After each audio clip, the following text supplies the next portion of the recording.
Batang yang kuat membuat bambu sering dijadikan bahan bangunan maupun perabotan rumah tangga. Tapi ada kok bagian bambu yang gak terlalu keras dan bisa dimakan. Tunas bambu alias rebung. Salah satu rebung yang bisa diolah adalah jenis bambu kuning yang banyak tumbuh di daerah tropis seperti Indonesia.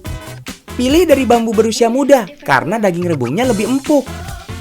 Rebung memiliki kandungan air yang tinggi, bahkan mencapai 91%. Rebung juga kaya nutrisi dan serat pangan. Gak heran kalau rebung dianggap sebagai salah satu dari 5 makanan sehat di dunia. Memotong tunas bambu harus hati-hati supaya tunas yang masih di bawah tanah bisa tumbuh kembali setelah dipanen. Biasanya tunas akan kembali tumbuh setelah 5-7 hari. Rebung buat isian lumpia sudah biasa. This is it, bakso rebung. Rebung yang sudah dicuci bersih dan direbus langsung diiris tipis dan dicincang menjadi dadu.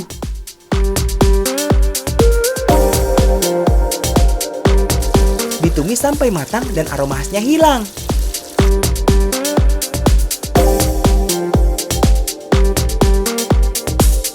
Untuk bakso berukuran kecil, rebungnya hanya dicampurkan pada adonan.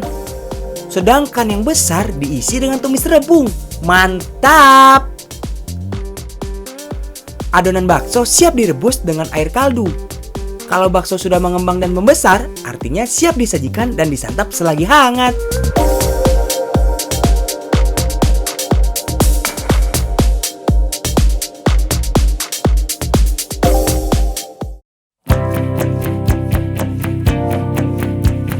Namanya bambu. Bentuknya beruas-ruas mirip kayak bambu. Tapi bukan dari keluarga bambu. Inilah laki bambu, tanaman sejenis lili air yang dipercaya bisa bawa hoki. Meskipun lekat sama budaya Tionghoa, tanaman ini berasal dari Kamerun, Afrika.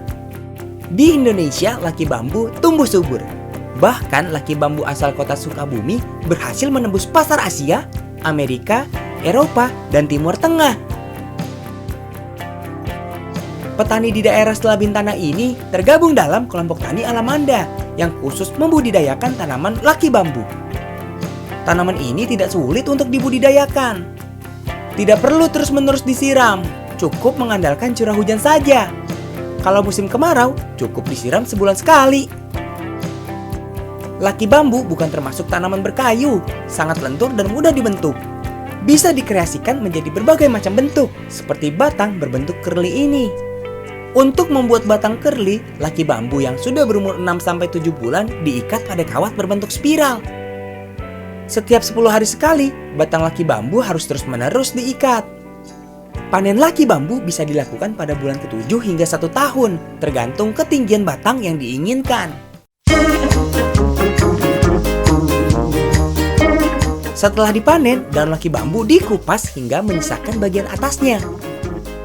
Batang yang sudah dikupas dan dicuci akan dibawa kepada pengrajin untuk dipotong. Laki bambu dipotong sesuai kebutuhan, mulai dari 10 sampai 25 cm. Bagian atas batang akan dipotong dan disisakan untuk dijadikan bibit dan ditanam kembali. Potongan batang laki bambu dirangkai melingkar dengan bantuan pipa sebagai cetakannya. Biasanya laki bambu dirangkai dengan variasi 3 atau 4 tingkat. Dalam ilmu Feng Shui, jumlah batang yang digunakan ada artinya. 5 batang untuk membawa kesehatan di keluarga, dan 8 atau 9 batang untuk menambah rezeki. Setelah diikat, laki bambu ditetesi lilin malam supaya ujung batangnya tidak membusuk.